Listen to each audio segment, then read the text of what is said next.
After your accidental visit to the city of Drevin, you find yourself back on the road towards the desert realm and its capital city Gebolrah. Having crossed over the border into the desert realm, you start thinking about stopping for supplies and find yourself travelling through the settlement of Malakut. But considering how much it would set your journey back, you decide against stopping and carry on past the small town. As you journey further southeast, you begin to realise that the sun is beginning to set. You need to find somewhere to rest soon for the night. So, it's fortunate that you reach the oasis town of Kalle just as the last hint of sunlight sets over the horizon. The smell of home-cooked food draws you into the centre of the town. It seems a celebration is happening.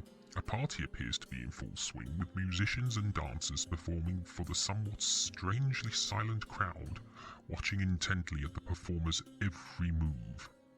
One of the crowd seems to spot you and moves over to speak with you. You realise that they are not a citizen of the desert realm, but a member of the monarchy's peacekeepers. Due to a recent increase in mercenary activity in the desert realm, it has become necessary for the peacekeepers to be present. It appears that this one has been expecting your arrival. He moves closer and hands you a scroll. He beckons you to follow him, which you do.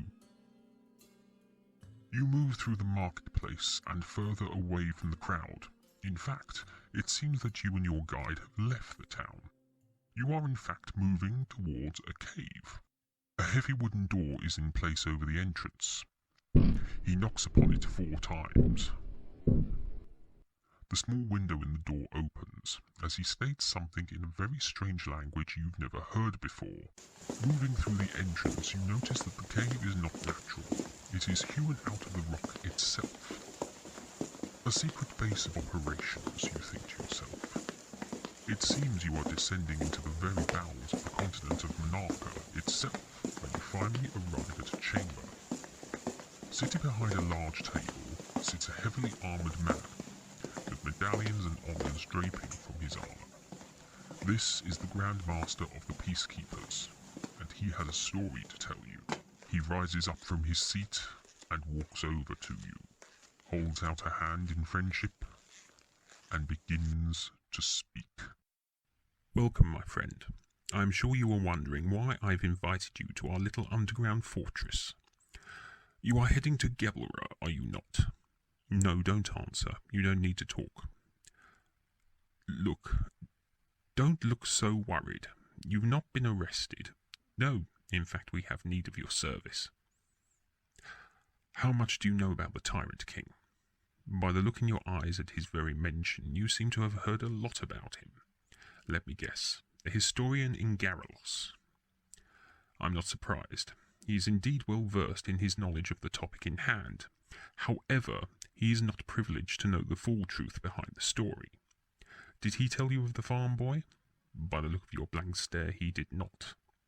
I imagine the innkeeper in Garrulus told you that you'd be told the story another time when you return to the town. I would pay no heed to that promise. The old man doesn't know what he's talking about. Neither does the historian. The first part of the story is indeed true. The Tyrant King did indeed conquer the lands to the east and the west, but the story of how he was defeated is far more mundane than the historians would have you believe. Look, I'm not going to bore you with a lecture on the correct historical facts, or as to how the Tyrant King met his end.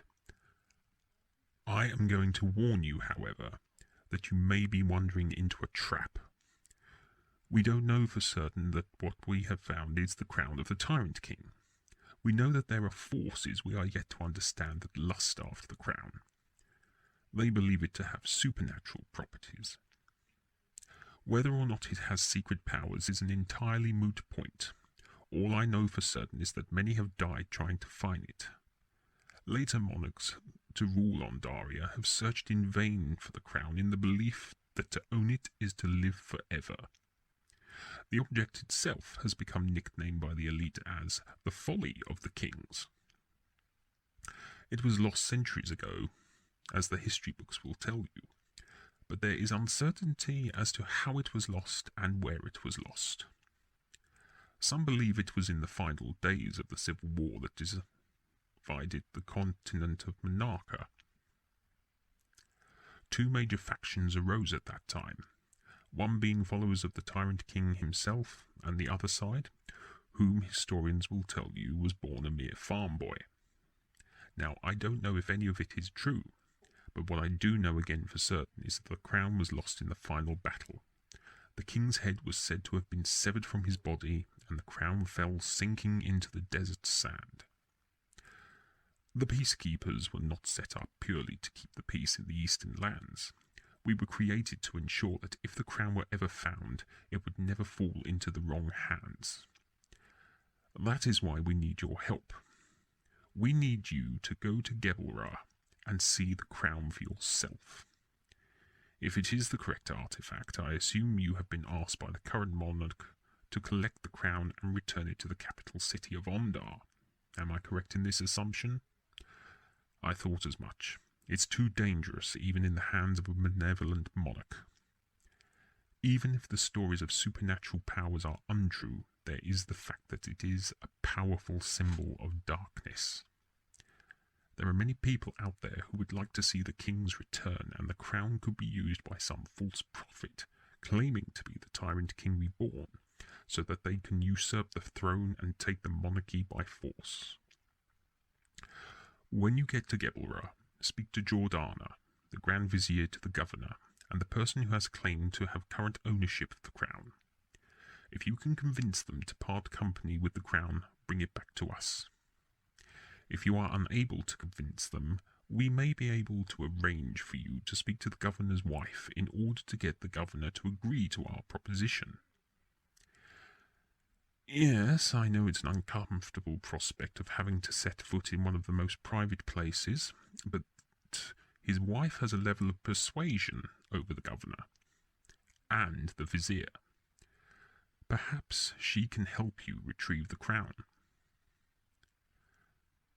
You seem to be wondering why I'm asking this of you. I will not hide anything from you, my friend. It is the remit of the peacekeepers that if the crown of the Tyrant King is ever found, we are to retrieve it and destroy it. At least you understand and accept your role in all this. Do your duty, and you shall indeed be rewarded graciously. Now, I won't keep you much longer. I shall allow you to be on your way. Oh, and if you happen to meet Sophia, be warned. She has powers beyond this world that make her dangerously persuasive. We believe she may have been employed by some unknown third party who wants the crown for themselves.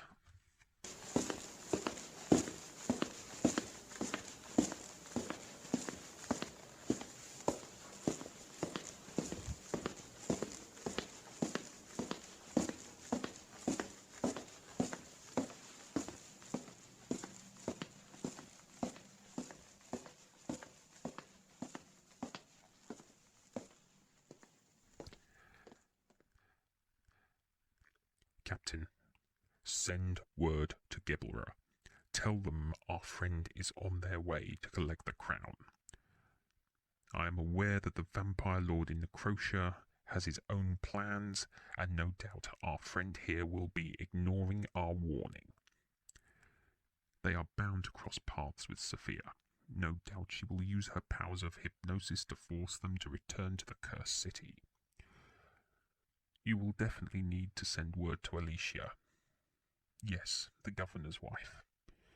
She may be able to reverse the process of Sophia and persuade our friend to complete our request and bring the crown to us. However, whatever happens from now on, our mission remains the same. We retrieve the crown, and then we make our move. It's time peace ruled eternal, and the peacekeepers are the very group that will be able to make that happen. With the crown of the Tyrant King in our possession, we shall be unstoppable.